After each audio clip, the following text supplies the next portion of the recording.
Hi students, again welcome to our class Vedanta Studies. I am Mukesh Dona. So let's start our teaching points. Today's our teaching points is double fertilization. इससे पहले वाले video के अंदर अपन ने pre fertilisation events पढ़े थे सारे के सारे, जिसमें मेल पार्ट एंथर का फॉर्मेशन, उसमें pollen grain formation, female part इसके अंदर ओव्यूल वाले पोर्शन के अंदर अपन ने मेगा स्पोर्स के फॉर्मेशन को पढ़ा था, पॉलिनेशन हमने पढ़ा था। ठीक है, आज हम लेते हैं डबल फर्टिलाइजेशन। ठीक है, एक चीज यहाँ पर स्टार्ट पॉइंट है स्टार्ट करने से पहले कि डबल फर्टिलाइजेशन एक यूनिक फीचर है एंजियोस्पर्म्स का। एंजियोस्पर्म में ऐसा कोई प्लांट नहीं है जिसमें डबल फर्टिलाइजेशन ना हो। So this is very unique feature of angiosperm plants. तो स्टार्ट पॉइंट हो गया एंजियोस्पर्म। ठीक है, इस तरह से हम कह सकते हैं कि एंजियोस्पर्म, सभी एंजियोस्पर्म में डबल फर्टिलाइजेशन होता है। सेकेंड थिंग इंपॉर्टेंट चीज, साइंटिस्ट नावाशिन ने सबसे पहले फ्रिटलेरिया प्लांट के अंदर इसको डिस्कवर किया था और ये लिलिएसी फैमिली का प्लांट था। 1889 this phenomenon double fertilization discovered by Nawaschin in Fritillaria plant which is belonging to Liliaceae family. Let's come to the topic. This process of joining of two male gametes with two female gametes to perform the formation of zygote and further after the primary endosperm nucleus. Right? तो double fertilisation के अंदर दो male gamete दो female gamete के साथ में add होते हैं, ज्वाइन होते हैं और उनके ज्वाइनिंग के बाद जाइगोट बनता है और इसी जाइगोट के फर्दर आगे एक और सेक्शन के अंदर जाइगोट के साथ साथ प्राइमरी एंडोस्पर्म न्यूक्लियस बनता है।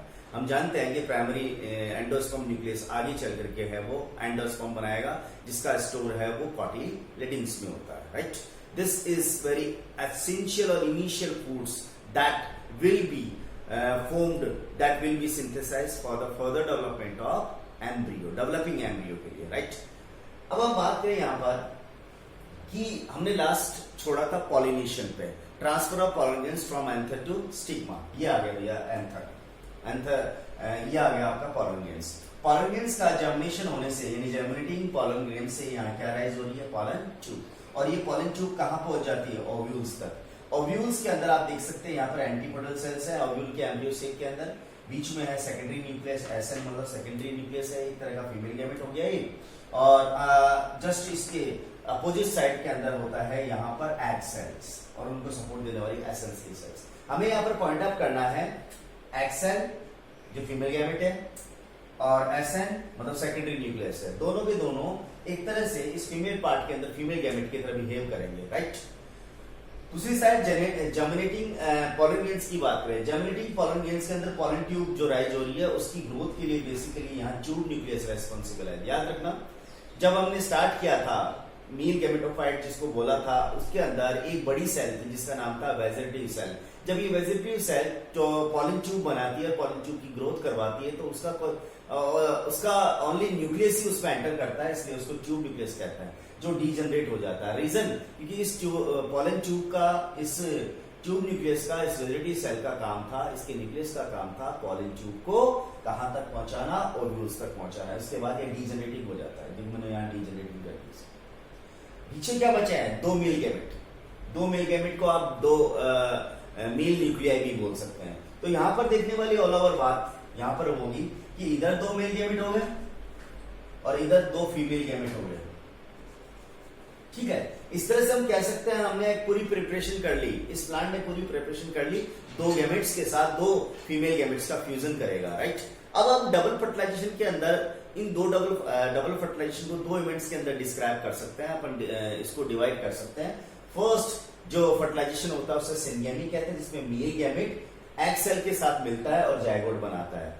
इसके अंदर एक जनरेशन टू जनरेशन एक इनहेरिटेंस या हेरिडिटी मेंशन करता है। इसके अंदर पीछे वाली जनरेशन आगे वाली जनरेशन को रिप्रेजेंट करेगी।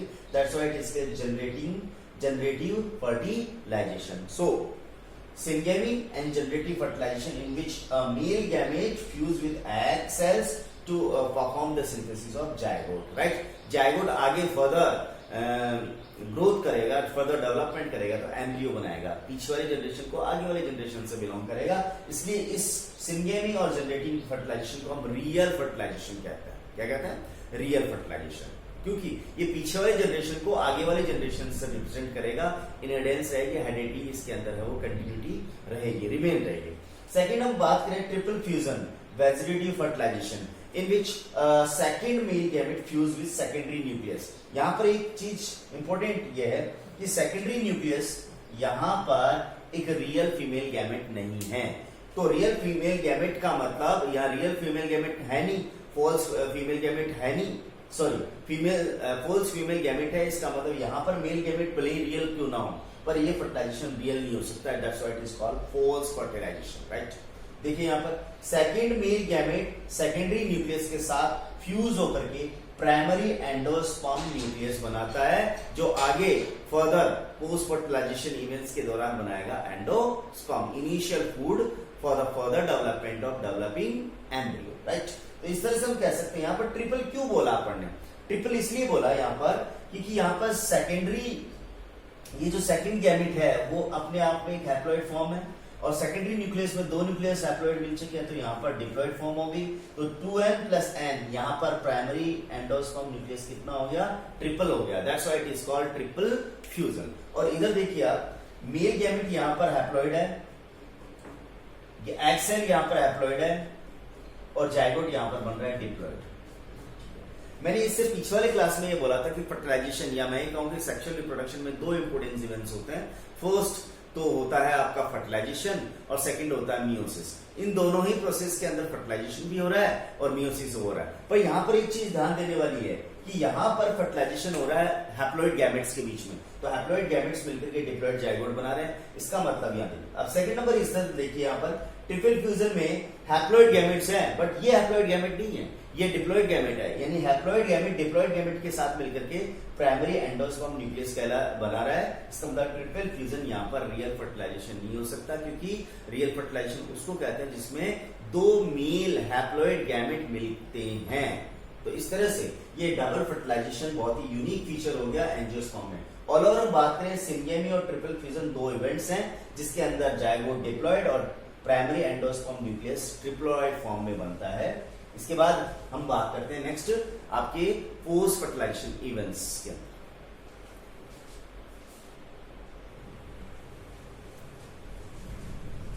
Now come to the next topic, post fertilization events. इससे ठीक पहले पढ़ने पड़े थे सारे प्री फर्टिलाइजेशन इवेंट्स, उसके बाद अपन ने पढ़ा फर्टिलाइजेशन इवेंट्स।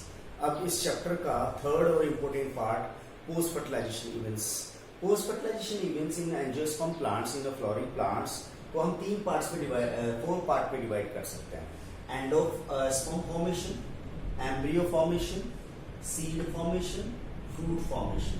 एंडोस्पर्म फॉर्मेशन में एंडोस्पर्म बनता है। एम्ब्रियो फॉर्मेशन के अंदर जाइगोट से फर्दर माइटोटिक डिवीजन होने से वो मल्टीपल फॉर्म में बनता है, जिसे एम्ब्रियो कहते हैं। सीड फॉर्मेशन जनरली कुछ मॉडिफिकेशंस होते हैं ओव्यूल के अंदर, जिसकी वजह से वो फर्टिलाइजेशन के बाद सीड बन जाता है। फ्रूट फॉर्मेशन, फ्लावर का ओवरी वाला पोर्शन आगे फर्टिलाइजेशन पोस्ट फर्टिलाइजेशन इवेंट्स के दौरान है वो मॉडिफाइड होकर के फ्रूट बनाता है। सबसे पहले हम बात करें एंडोस्पर्म की। ये एक तरह का क्या है, न्यूट्रिटिंग टिश्यूज है, और ये न्यूट्रिटिंग टिश्यूज जो फोल्स फर्टिलाइजेशन अपन ने बात करी थी, ट्रिपल फ्यूजन की बात करी थी, वेजिटेटिव फर्टिलाइजेशन की बात करी थी, यानी तीनों एक ही चीज के नाम है। तो जो भी फर्टिलाइजेशन, जो फोल्स फर्टिलाइजेशन हुआ था, उसके रिजल्ट वाइज जो भी न्यूक्लियस बना था PEN, प्राइमरी एंडोस्पर्म न्यूक्लियस, उस प्राइमरी एंडोस्पर्म न्यूक्लियस में फर्दर माइटोटिक डिवीजन होने से मल्टी सेलुलर जो एंडोस्पर्म फॉर्म होता है, राइट। तो एंडोस्पर्म क्या है? Nutritive tissues which is form from vegetative fertilization, जिसको हम फॉल्स फर्टिलाइजेशन बोल रहे थे, for further nourishment of the developing embryo. एक तरह का ये इनिशियल फूड प्रोवाइड किया जाएगा जो डेवलपिंग एम्ब्रियो को प्रोवाइड किया जाएगा।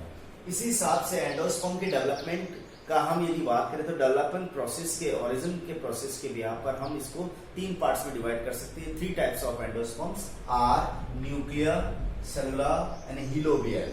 राइट। तो तीन तरह के जो भी ये एंडोस्पर्म्स है उनकी डेवलपिंग पैटर्न पर डिपेंड करता है।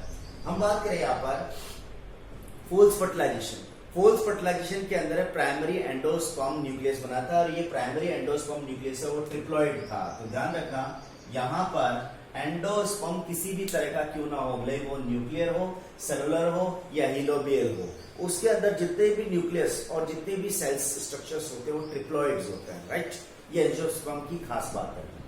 अब पीईएन न्यूक्लियर डिविजन्स करता है, माइटोसिस करता है और उस माइटोसिस की वजह से तीन अलग अलग टाइप के एंडोस्पर्म बनते हैं। सबसे पहले हम बात करें न्यूक्लियर की। न्यूक्लियर में क्या हो रहा है, जितने भी न्यूक्लियर माइटोटिक डिविजन्स हो रहे हैं उनके अंदर जितने भी फ्री न्यूक्लियाइज हैं वो एंडोस्पर्म के बीचों बीच मार के सस्पेंडेड हो जाते हैं लिक्विड फॉर्म में। इसका एग्जांपल आप ले सकते हैं कोकोनट में। कोकोनट में जो हम कोकोनट वाटर पीते हैं जिसे मिल्क भी कहते हैं, उसके अंदर जितने भी न्यूक्लियाई होते हैं, ग्रेनी स्ट्रक्चर्स होते हैं, वो फ्री न्यूक्लियाई स्ट्रक्चर्स होते हैं। बाद में जब इसको रख देते हैं या बहुत लंबे टाइम तक इसको रखा जाता है इस कोकोनट को, तो इस कोकोनट के जो फ्री न्यूक्लियाई है धीरे धीरे सेलुलर स्ट्रक्चर्स में कन्वर्ट हो जाते हैं। तो इस तरह से यहाँ पर ये फ्री न्यूक्लियाई सस्पेंडेड है, ये एंडोस्पर्म है। तो nuclei suspended in cytoplasm of primary endosperm sales. Primary endosperm nucleus free mitotic division करने के बाद जो जॉइंट स्ट्रक्चर बनाता है उसे प्राइमरी एंडोस्पर्म सेल्स कहते हैं। उसमें सारे के सारे फ्री न्यूक्लियाई सस्पेंडेड रहते हैं, ठीक है। क्यों हो रहा है ऐसा, क्योंकि जितने भी न्यूक्लियर डिविजन्स हो रहे हैं उस न्यूक्लियर डिविजन्स के बाद में कोई भी सेल वॉल फॉर्मेशन फॉलो नहीं किया जा रहा है, यानी कि सारे के सारे न्यूक्लियस जितने भी बन रहे हैं उनके बीच में कोई सेल वॉल नहीं बन रही है। इसलिए ये सारे के सारे प्राइमरी एंडोस्पर्म सेल के अंदर फ्री न्यूक्लियाई सस्पेंडेड रहते हैं। Best example coconut. Second number ले अपन सेलुलर। यहाँ और इसमें एक चीज फर्क है, इसमें फ्री न्यूक्लियाई के बीच में जितना फ्री न्यूक्लियाई बन रहा है, बेसिकली 1 से 2 न्यूक्लियाई बने, 2 से 4 न्यूक्लियाई बने, तो हर बार न्यूक्लियर डिवाइजन के बाद में उसके अंदर सेल वॉल फॉर्म होनी है। तो इस तरह से यहाँ पर सेल वॉल फॉर्म होने से यहाँ फ्री न्यूक्लियाई है और यही यहाँ पर मल्टी सेल स्ट्रक्चर्स बन गए, cellular structures of endosperm, that is called cell wall formation take place after each nuclear division. हर डिवीजन के बाद में न्यूक्लियस डिवीजन हो रहा है, उसके बाद में हर एक न्यूक्लियस डिवीजन के बाद सेल वॉल जरूर बनेगी। मोस्ट ऑफ जितने भी एंजियोस्पर्म्स के अंदर एंडोस्पर्म होते हैं वो सेलुलर टाइप के एंडोस्पर्म्स हैं। थर्ड नंबर है हिलोबियल। इन दोनों का कॉम्बिनेशन है। देखिए यहाँ पर first primary nuclei, primary endosperm nuclei जब डिवीजन होता है तो कितने न्यूक्लियस बनते हैं, 2। एक न्यूक्लियस के लिए 2 न्यूक्लियस बनते हैं। इन दोनों न्यूक्लियस के बीच में क्या बन जाती है, सेल वॉल। इस सेल वॉल बनने से एक तो बन जाती है सेल और बाकी जो सेकंड न्यूक्लियाई है वो अब न्यूक्लियर डिवीजन फ्रीली करेगा without making any cell wall बनाए बगैर। इस तरह से हम कह सकते हैं यहाँ पर कि न्यूक्लियर डिवीजन, न्यूक्लियर एंडोस्पर्म में फ्री न्यूक्लियाई होते हैं, सेल वॉल नहीं बनती। इसके अंदर सेल वॉल बनती है। इसके अंदर क्या हो रहा है, जो सबसे पहले जो न्यूक्लियर डिवीजन हुआ उसकी वजह से जो 2 न्यूक्लियाई बने, फर्स्ट न्यूक्लियाई ने सेल वॉल बना ली है और सेकंड न्यूक्लियाई ने बिना सेल वॉल बनाए हुए आगे के फर्दर न्यूक्लियर डिवीजन स्टार्ट कर दिए। एक तरह से हम कह सकते हैं कि ये और ये यानी न्यूक्लियर और सेलुलर दोनों का कॉम्बिनेशन जो भी एंडोस्पर्म होता है उसे हिलोबियल कहते हैं। Cell wall let down between first 2 nuclei, the second one nuclei now divided by free nuclear division mitotically without making any cell wall, और एक है वो सेल वॉल बन गई है। तो इस तरह से हिलोबियल दोनों का कॉम्बिनेशन होते हैं। जितने भी मोनोकोट प्लांट्स के जो भी सीड के एंडोस्पर्म्स हैं वो हिलोबियल टाइप के एंडोस्पर्म होते हैं।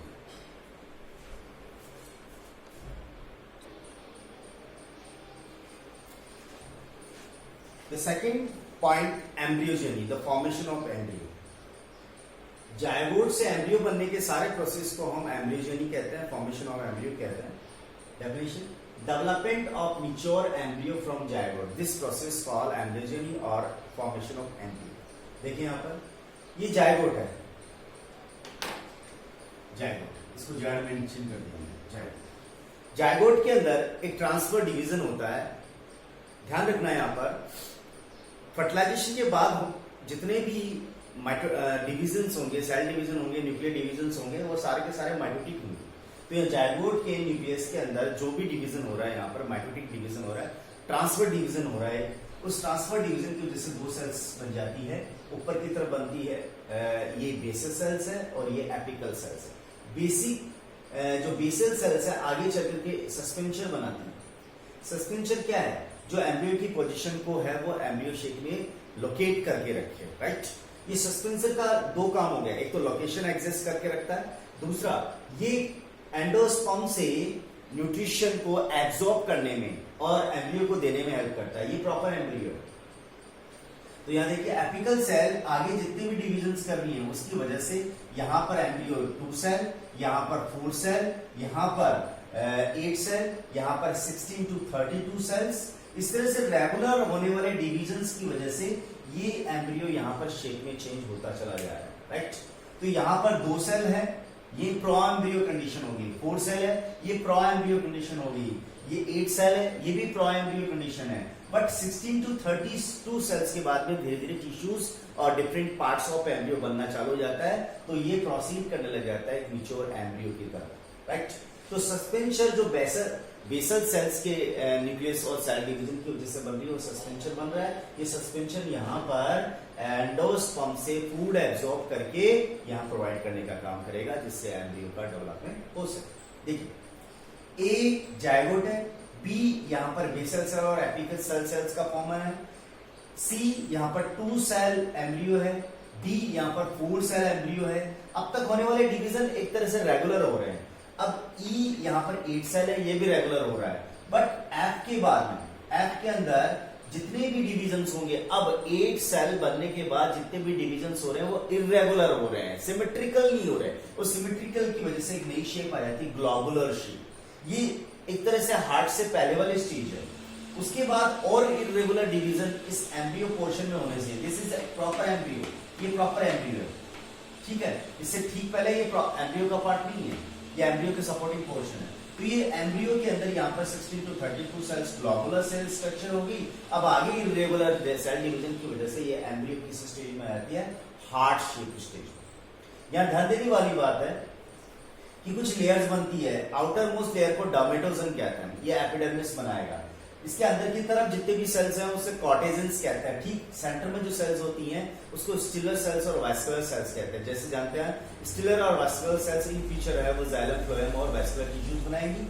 कॉर्टेजन सेल्स यहाँ कॉर्टेक्स बनाएगी, डर्मेटोजन सेल्स यहाँ पर एपिडर्मिस बनाएगी। ये एम्ब्रियो में पहले ही डिसाइड हो चुका होता है, इन फीचर ये चीज बनाने वाली। हार्ट शेप के बाद में और इर्रेगुलर डिवीजन होने की वजह से ये कौन सी शेप में जाते हैं? Torpedo shape cells. इस टॉर्पिडो सेल्स के अंदर जो सस्पेंशन वाला वो पोर्शन छोटा होता जाता है, क्योंकि जैसे ही एम्ब्रियो बनना स्टार्ट होता है, एम्ब्रियो बनने के साथ साथ एंडोस्पर्म इस सस्पेंशन की हेल्प से यहाँ एम्ब्रियो के फर्दर डेवलपमेंट के लिए पहुंचाया जा रहा है। यानी मैं कहूं कि एम्ब्रियो का डेवलपमेंट इसलिए हो रहा है कि इसको न्यूट्रिशन मिल रहा है। आप जानते हैं न्यूट्रिशन कहां से मिलेगा? एंडोस्पर्म से। इसलिए एंडोस्पर्म इससे ठीक पहले अपन पढ़ चुके हैं, क्योंकि एंडोस्पर्म बनने के बाद में ही एम्ब्रियो का डेवलपमेंट हो सकता है, क्योंकि एम्ब्रियो के लिए जो इनिशियल फूड और नरिशमेंट चाहिए वो एंडोस्पर्म ही देगा। और हेल्प कौन करेगा? सस्पेंशन। इस तरह से यहाँ टॉर्पिडो शेप सेल्स आ जाती है। टॉर्पिडो सेल्स में और मैच्योरिटी और कुछ डिफरेंशिएशन टाइप के सेल डिवीजन होने से अब एक स्टेज आती है मैच्योर एम्ब्रियो। ये एक मैच्योर एम्ब्रियो आ गया। ध्यान दें यहाँ पर मैच्योर एम्ब्रियो में कौन कौन से पोर्शंस हैं? बेसिकली इसके बेसल पार्ट की तरफ रूट कैप होती है, रेडिकल को कवर करके रखती है। रूट कैप रेडिकल को कवर करने का मेनली पर्पज ये है कि रेडिकल बहुत डेडिकेटेड पार्ट है। जब भी सीड का जर्मिनेशन होगा, एम्ब्रियो का ये पार्ट सबसे पहले जमीन में जाएगा। सीड का ये सीड के जर्मिनेशन होने के बाद में ये रूट सिस्टम बनाएगा। तो बेसिकली रूट कैप यहाँ पर प्रोटेक्शन कवरिंग देने का काम कर रही है। जस्ट अपोजिट साइड के अंदर प्लूम्यूल होता है, ये प्लूम्यूल शूट सिस्टम बनाएगा। ठीक है, एक तरह से रेडिकल से लेकर के प्लूम्यूल तक के इस एक्सिस को हम एम्ब्रियो एक्सिस कहते हैं। ये कॉटलेडन वाला पार्ट है। अब ध्यान देने वाली बात है कि यहाँ पर रेडिकल के ठीक पास में हाइपोकोटाइल होता है और प्लूम्यूल के ठीक पास में यहाँ पर है वो इपिकोटाइल होता है। क्या चीज है ये अपन यहाँ पर अभी देखते हैं।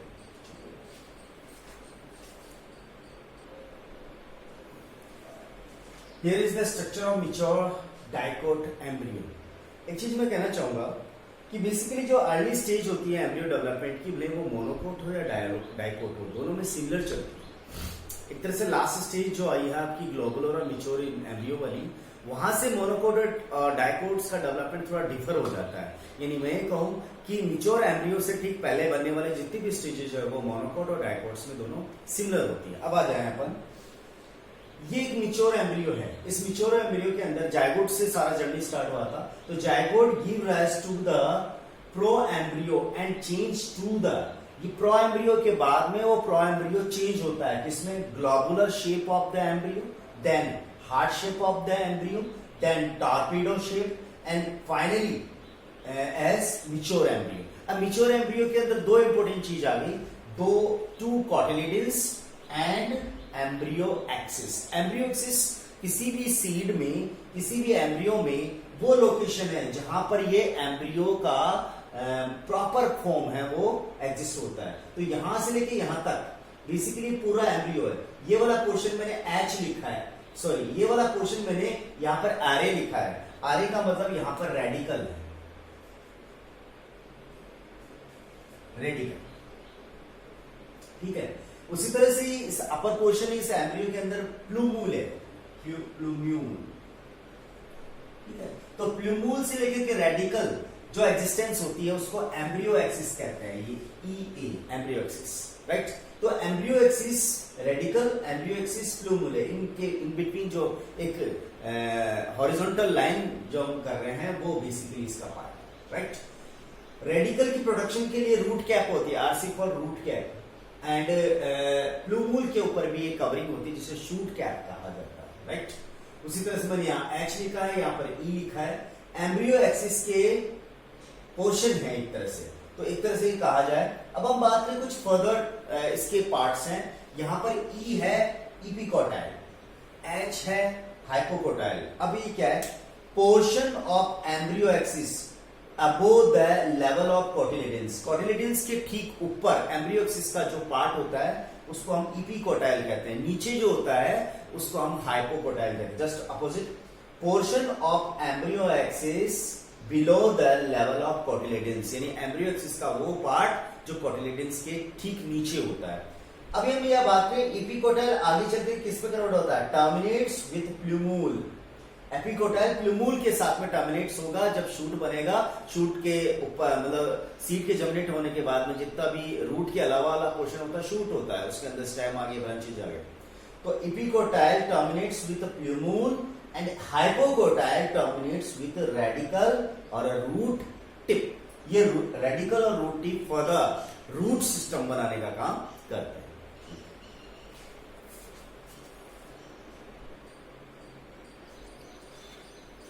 यस, यहां पर है आपका मोनोकोट एम्ब्रियो का, मिच्योर मोनोकोट एम्ब्रियो का स्ट्रक्चर, ठीक है।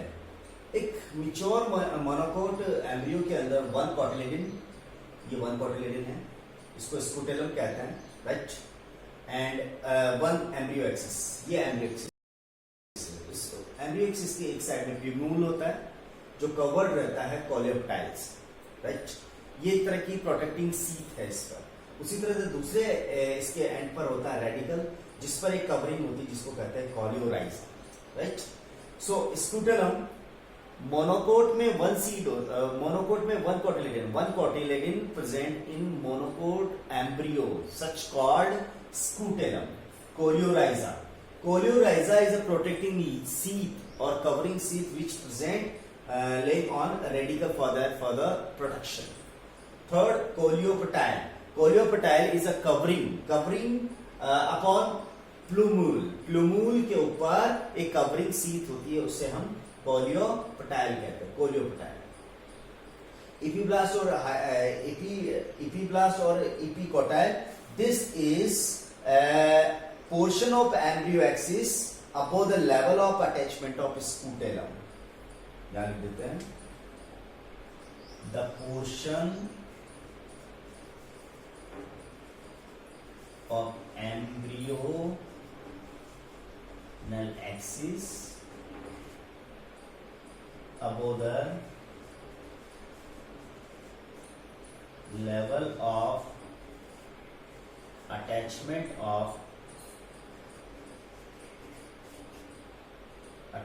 of scutellum. एम्ब्रियो एक्सिस का वो पार्ट जो स्क्रूटेलम से अटैच करता है, या ये कहें कि वो पोर्शन एम्ब्रियो एक्सिस का जो स्क्रूटेलम के अटैचमेंट के ठीक नीचे की तरफ होता है, उसको इपीब्लास्ट और इपीकोटाइल के नाम से कहा जाता है। अबो, नॉट बिलो, अबो। तो ये अबो पोर्शन है एक तरह से। ऑल ओवर अपन थिंक की बात करें कि एम्ब्रियोज यानी मिच्योर एम्ब्रियो तक के जितने भी इवेंट्स होते हैं वो सिमिलर होते हैं, मोनोकोट में हो या डायकोट्स में हो। इस तरह से एक मिच्योर एम्ब्रियो मोनोकोट के अंदर अलग दिखता है और डायकोट्स के अंदर अलग दिखता है। मोनोकोट सीड का स्ट्रक्चर भी देखते हैं अपन और डायकोट सीड का स्ट्रक्चर भी देखते हैं, फाइनल टच देखते हैं।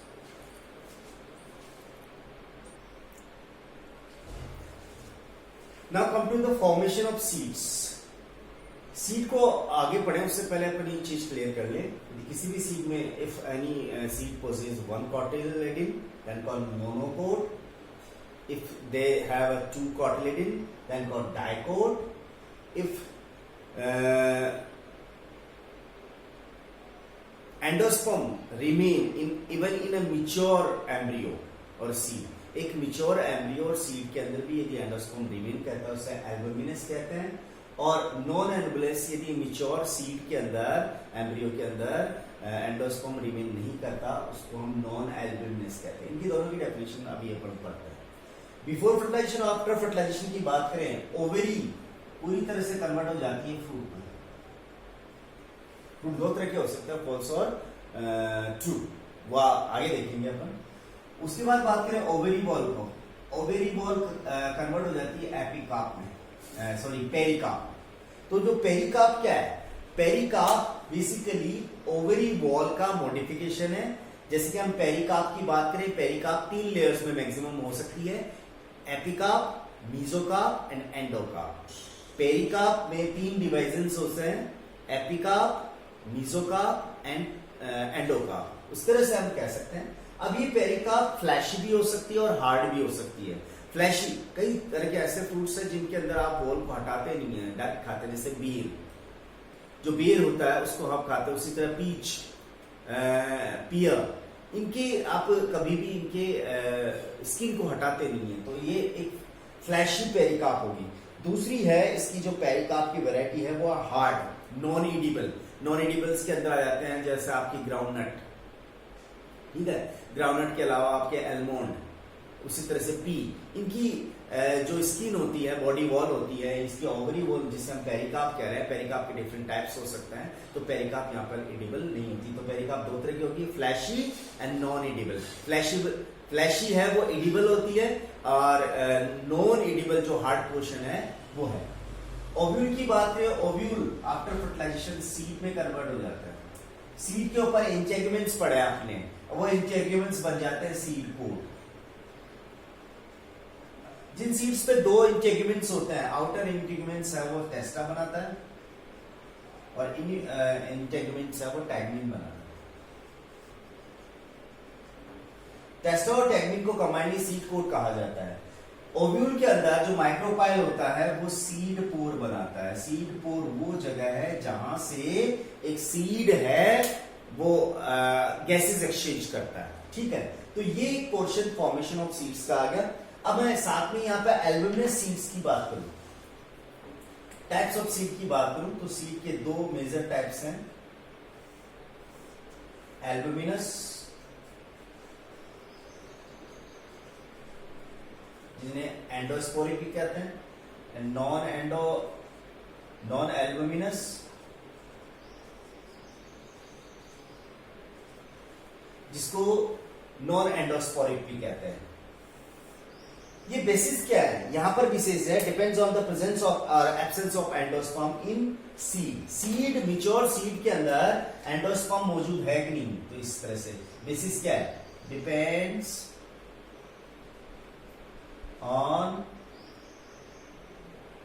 on presence or absence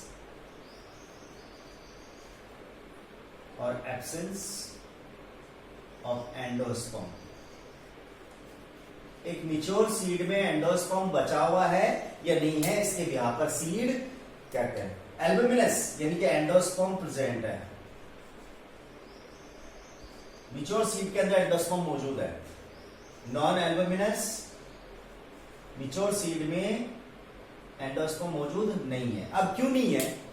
क्योंकि एल्बुमिनस सीड के अंदर जो फर्दर एम्ब्रियो डेवलपमेंट हुआ था, उस एम्ब्रियो डेवलपमेंट के दौरान उसने न्यूट्रिशन लिया, एंडोस्पर्म को पूरी तरह से खत्म नहीं किया। जबकि नॉन एल्बुमिनस में है कि एम्ब्रियो की डेवलपमेंट होने के साथ साथ ही एक मिच्योर सीड बनने से ठीक पहले एम्ब्रियो पूरी तरह से उसका एंडोस्पर्म एब्जॉर्ब कर लेता है, उसको पूरी की तरह से है वो खर्च कर देता है। तो यहां पर एंडोस्पर्म रिमेन नहीं रहेगा, यहां एंडोस्पर्म रिमेन रहेगा। इसकी डेफिनेशन देखें, endosperm does not used completely by embryo। इसका मतलब एक एम्ब्रियो ने अपने डेवलपमेंट के दौरान एंडोस्पर्म को पूरी तरह से एब्जॉर्ब नहीं किया, इसलिए मिच्योर एम्ब्रियो के अंदर, मिच्योर सीड के अंदर एंडोस्पर्म रिमेन रहता है। इसके एग्जांपल आ गए मोनोकोट सीड्स में मीज, जस्ट उल्टा, एंडोस्पर्म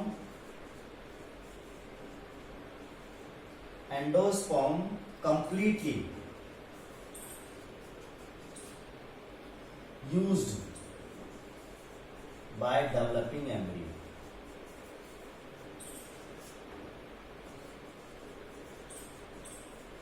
डेवलपिंग एम्ब्रियो के थ्रू वो एंडोस्पर्म कंप्लीटली एब्जॉर्ब रह जाता है, एब्जॉर्ब हो जाता है, इसलिए मिच्योर सीड में एंडोस्पर्म रिमेन नहीं रहता है। इसके एग्जांपल्स हैं डाइकोट सीड्स, ग्राम, पी, बीन्स, ये सब इसके एग्जांपल्स हैं। तो टाइप्स ऑफ सीड के अंदर अपन ने पढ़ा monocot seeds, dicot seeds, albuminous, non albuminous, before fertilization, after fertilization, basically ये सारे के सारे टाइप्स इसके अंदर पढ़े। नेक्स्ट अपन देखते हैं, now come to the next part of this chapter. Seed हमने देखा मोनोकोट और डाइकोट सीड्स होते हैं। डाइकोट सीड्स के अंदर दो कोटिलेडन्स होते हैं, कोटिलेडन्स 1 and 2, दोनों कोटिलेडन्स बायलेटरली होते हैं। बेसिकली बीचों बीच होता है एम्ब्रियो, एम्ब्रियो का अपर पोर्शन है वो प्लूम्यूल एंड डाउन पोर्शन है वो रेडिकल कहलाता है, और इसका जस्ट नीचे की तरफ जो एक पोर होता है उसको हम सीड पोर के नाम से जानते हैं। आउटर मोस्ट पार्ट है वो सीड कोट होता है, राइट। अब ध्यान रखना है यहाँ पर मोनोकोट सीड के अंदर जो सीड कोट है उसको पेरिकार्प के नाम से जाना जाता है, ध्यान रखना है इस बात को।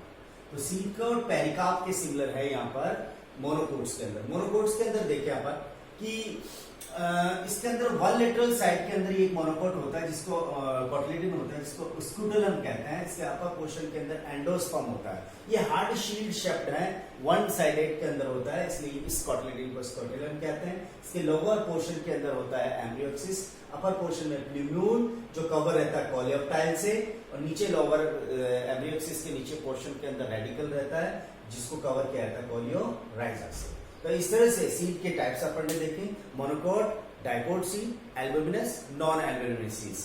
मोनोकोट और डाइकोट सीड्स पढ़े अपन ने कोटिलेडन्स की नंबर्स के बिहाफ पर, और एल्बुमिनस और नॉन एल्बुमिनस हमने पढ़ा कि उसमें एंडोस्पर्म मौजूद है या नहीं है। मिच्योर सीड के अंदर मिच्योर सीड के अंदर एंडोस्पर्म मौजूद है तो उसे एंडोस्पोरिक एल्बुमिनस, अदरवाइज उसे नॉन एंडोस्पेरिक नॉन एल्बुमिनस के नाम से जानते हैं। अब हम बात करें fruit, mature and developed ovary called fruit. Fruit के दो टाइप होते हैं, ट्रू एंड फॉल्स। देखिए जनरली हम कह रहे हैं कि यहाँ पर ओवरी है वही मॉडिफाइड और डेवलप होकर फ्रूट बना रही है। यदि ओवरी का ही कंट्रीब्यूशन ऑफ फ्रूट बनाने में तो उसे ट्रू फ्रूट कहा जाता है। This kind of fruit only evolved from mature ovary, only mature ovary, so develops only from ovary, और तो इसको हम मैंगो कहेंगे, राइट, एग्जांपल में। फॉल्स की बात करें, डेवलप्स फ्रॉम अदर पार्ट और parts of the flower along with the ovary, ovary के साथ साथ फ्लावर के डिफरेंट पार्ट्स भी इसके अंदर इन्वॉल्व हो जाते हैं। such kind of fruits called poles and the other parts are sepal, maybe petal, thalamus। Examples are apple, pear और पीच। तीनों में एक चीज कॉमन है, इसके अंदर जो ओवरी का यानी फ्रूट का जो एडिबल पार्ट है वो एक्चुअली मॉडिफाइड फ्लैशी थैलेमस होता है। ठीक है, आगे बढ़े उससे पहले एक चीज बात कर ले अपन। ओवरी में 3 वॉल्स होती है, मैं यहां से क्लीन कर लेता हूं इसको।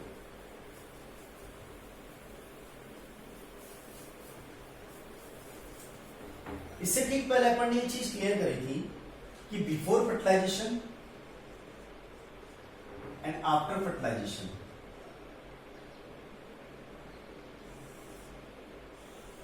ओवरी मॉडिफाइड होकर के बना रही है fruit, right. Ovary walls modified होकर बना रही है पेरिकार्प। ठीक है, ओवरी वॉल में क्या क्या हो सकता है? Outer most wall, middle wall और इनर वॉल, ये 3 पोर्शन हो गए। इस हिसाब से पेरिकार्प के 3 पोर्शन हो जाएंगे मॉडिफाइड होने के, क्योंकि ovary wall finally modified into pericarp as a form of pericarp. So we can say the walls have a 3 different portions: outer, middle and inner. That's pericarp also can be divided in 3 different parts. So outermost part epicarp, middle modified होकर के mesocarp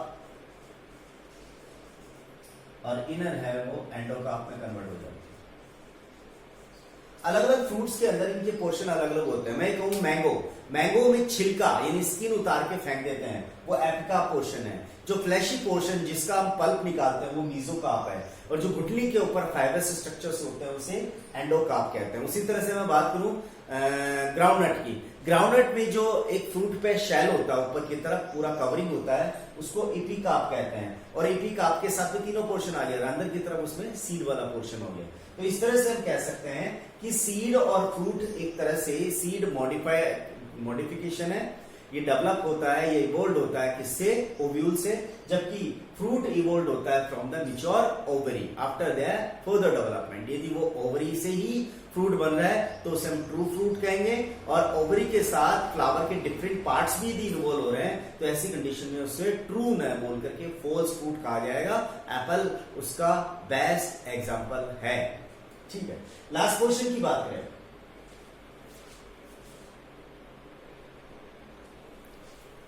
yes, come to the some important terms. Chapter 2 के अंदर कुछ important terms हैं, 3 important terms हैं: apomixis, parthenogenesis and polyembryony. Apomixis का एक root word है जिसका फ्रैक्शन किया जाए तो बेसिकली इस फ्रैक्शंस का सेंस होता है एपो मींस विदाउट और मिक्सिस मींस मैरिज। मैरिज का मतलब यहां सीधा सा मतलब है सेक्सुअल रिप्रोडक्शन और फ्यूजन ऑफ गैमेट्स, राइट। तो formation of new individuals by asexual method which mimic sexual reproduction including seed formation without fusion of gametes। बिना गैमेट्स के फ्यूजन होने के सीड बनेगा, बिना गैमेट्स के फ्यूजन के सीड बनेगा। तो इस तरह के जब कोई भी बिना फर्टिलाइजेशन होता है, फर्टिलाइजेशन नहीं होता, तो उसको आप सेक्सुअल रिप्रोडक्शन कैसे बोल सकते हो, राइट। पर गैमेट बन रहे हैं, ये कहें कि सेक्सुअल रिप्रोडक्शन के 2 इंपोर्टेंट इवेंट्स होते हैं, गैमेट का बनना और दूसरा गैमेट का फ्यूजन होना, यानी gametogenesis and fusion of gametes, right. तो इसके अंदर गैमेट तो बन रहा है पर फ्यूजन नहीं हो रहा, तो ये एक तरह से एसेक्सुअल रिप्रोडक्शन हुआ जो सेक्सुअल रिप्रोडक्शन की कॉपी कर रहा है। इसलिए बोल रहे हैं ना, formation of new individuals without individuals by asexual method which mimic sexual reproduction। लगता है सेक्सुअल रिप्रोडक्शन का है, पर सेक्सुअल रिप्रोडक्शन तब बोले ना तब इसके अंदर गैमेट्स का फ्यूजन होता है, यानी कि यहां हो रहा है विदाउट फ्यूजन ऑफ गैमेट्स। इस तरह का जो फॉर्म है उसे एपोमिक्सिस कहा जाता है। तो एपोमिक्सिस की वजह से बेसिकली मैं ये कहूं कि कोई फ्लावर है, उसमें ओव्यूल है, एग है, राइट। एग यहां पर फर्टिलाइजेशन कर रहा है और उस एग ने सीड बना लिया। अब उस ओव्यूल का सेकेंडरी न्यूक्लियस के अलावा, जैसे मैं बात करूं एसेसरी सेल्स, उसके बाद बात करूं एंटीपोडल सेल्स, और ओव्यूल के अलावा ओव्यूल के मतलब एम्ब्रियोसेक के अलावा ओव्यूल की कई सेल्स जैसे न्यूक्लियस सेल्स, ये भी यदि एम्ब्रियो बनाए तो ऐसी पोजीशन में एपोमिक्सिस में एक से ज्यादा कंडीशन अप्लाई हो जाएगी, यानी कि विथ फ्यूजन ऑफ गैमेट्स भी एम्ब्रियो बनेगा और विदाउट फ्यूजन ऑफ गैमेट्स भी बनेगा। तो इस तरह से सीड में एक से ज्यादा एम्ब्रियो बन जाएंगे। हम डायरेक्ट लिंक कर सकते हैं एपोमिक्सिस को किससे, पॉली एम्ब्रियोनी से, राइट। अब हम नेक्स्ट बात करें यहां पर पार्थेनोजेनेसिस, इसका फ्रिक्शन करें। पार्थेनो का मतलब होता है वर्जिन एंड जेनेसिस का मतलब होता है डिसेंट, यानी कि formation of new individuals from single gametes without fusion with another gametes. एक गैमेट बिना किसी दूसरे गैमेट के साथ फ्यूजन करे न्यू इंडिविजुअल्स बना लेता है, तो इसको हम कहते हैं पार्थेनोजेनेसिस। ध्यान रखना है, यहां पर एपोमिक्सिस के अंदर पार्थेनोजेनेसिस भी आता है, पर पार्थेनोजेनेसिस में एपोमिक्सिस नहीं आएगा, क्योंकि हम ये कह रहे हैं यहां पर कि यहां पर कोई भी गैमेट बिना फ्यूजन कर रहा है, बट यहां पर एक रियल गैमेट बिना फ्यूजन ऐसा करता है तो उसे पार्थेनोजेनेसिस कहेंगे। और किसी भी एम्ब्रियो सीड के अंदर एग एक रियल गैमेट है और उस रियल गैमेट बिना फर्टिलाइजेशन के न्यू इंडिविजुअल्स नया एम्ब्रियो बना रहा है, तो उस तरह के एपोमिक्सिस को कहा जाएगा पार्थेनोजेनेसिस। डाउट नहीं हो रहा हो, शायद आपको कंफ्यूज ना हो, इसलिए मैं वापस से बता देता हूं। एपोमिक्सिस के अंदर गैमेट्स कोई सा भी हो, हम गैमेट्स किस किस को मान रहे हैं, गैमेट सेकेंडरी न्यूक्लियस को मान रहे हैं एम्ब्रियो सेक के। इसके अंदर एसएससी सेल भी गैमेट की तरह बिहेव कर सकता है, यहां पर एंटीपोडल सेल्स भी गैमेट की तरह बिहेव कर सकता है, और ऑफ कोर्स एग सेल तो एक गैमेट है ही। ये सारे के सारे गैमेट्स सेल्स एम्ब्रियो सेक और ओव्यूल की यदि एम्ब्रियो बनाने लग जाए तो ऐसी कंडीशन को एपोमिक्सिस कहेंगे। पार्थेनोजेनेसिस यदि एग सेल ऐसा करती है एपोमिक्सिस के प्रोसीजर में, तो इस तरह के एपोमिक्सिस को पार्थेनोजेनेसिस कहा जाएगा। लास्ट टॉपिक है polyembryony, phenomenon of having more than one embryo in a seed. एक सीड के अंदर एक से ज्यादा एम्ब्रियो की प्रेजेंसी को हम कहते हैं पॉली एम्ब्रियोनी। ये दो टाइप का हो सकता है, फॉल्स एंड ट्रू। आगे बढ़े तो हम क्लियर कर देते हैं, यहां पर ये क्या है मैं रेस कर देता हूं, स्पेस थोड़ा कम है इसकी।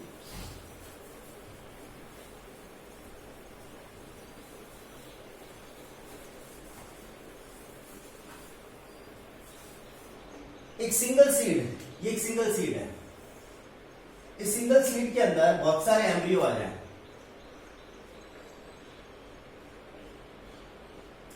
ये बहुत से एम्ब्रियोज हैं, सीड एक ही है।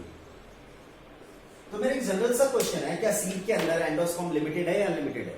लिमिटेड है ना। जब लिमिटेड एंडोस्पर्म है तो एम्ब्रियोज अनलिमिटेड होने की पोजीशन के अंदर क्या उनका फर्दर डेवलपमेंट, न्यूट्रिशन प्रोवाइडेशन हो सकता है? नहीं हो सकता। यानी कि जब लिमिटेड एंडोस्पर्म है तो लिमिटेड एम्ब्रियोज का ही न्यूट्रिशन और नॉरिशमेंट किया जा सकता है। इसका मतलब ये कहूं कि पॉली एम्ब्रियोनी कंडीशन के अंदर एक से ज्यादा एम्ब्रियोज हैं, बट एक मिच्योर सीड में, एक मिच्योर सीड के अंदर एम्ब्रियो एक ही रहेगा, भले कितने ही ज्यादा एम्ब्रियोज क्यों ना हो। एक तरह से इसका एग्जांपल हो गया सिट्रस फैमिली। सिट्रस फैमिली में आपका आ जाता है lemon, orange. Embryonic condition, poly embryonic condition हो सकती है, और आइडेंटिकल फीचर्स होता है ये जिम्नोस्पर्म का। जिम्नोस्पर्म्स के अंदर, एक सीड के अंदर एक से ज्यादा एम्ब्रियोज होते हैं, बट मिच्योर सीड में एक ही एम्ब्रियो बचा रहता है, क्योंकि सीड के अंदर एंडोस्पर्म लिमिटेड फॉर्म में होता है, इसलिए एम्ब्रियोज एक से ज्यादा होते हैं। वो एम्ब्रियो जो सबसे ज्यादा न्यूट्रिशन लेता है, सबसे ज्यादा लेता है, बाकी सारे एम्ब्रियो जो डेवलपिंग फॉर्म में है वो लिमिटेड एंडोस्पर्म होने की पोजीशन में डेवलप नहीं हो पाते। फाइनली एक ही एम्ब्रियो डेवलप हो पाएगा, इसलिए पॉली एम्ब्रियोनी का मतलब सीड के अंदर एक से ज्यादा एम्ब्रियोज की प्रेजेंसी, बट वो सीड मिच्योर नहीं होगा। मिच्योर सीड में एक ही सीड मौजूद हो सकता है। तो सिट्रस फैमिली यानी लेमन और ऑरेंज में एक से ज्यादा एम्ब्रियोज हो सकता है, और जिम्नोस्पर्म में आइडेंटिकली एक से ज्यादा एम्ब्रियो होते हैं। अब हम बात करें यहां पर पॉली एम्ब्रियोनी के टाइप। पॉली एम्ब्रियोनी की दो टाइप हैं, false and true. False and true. Multiple embryos arise in different embryo shape.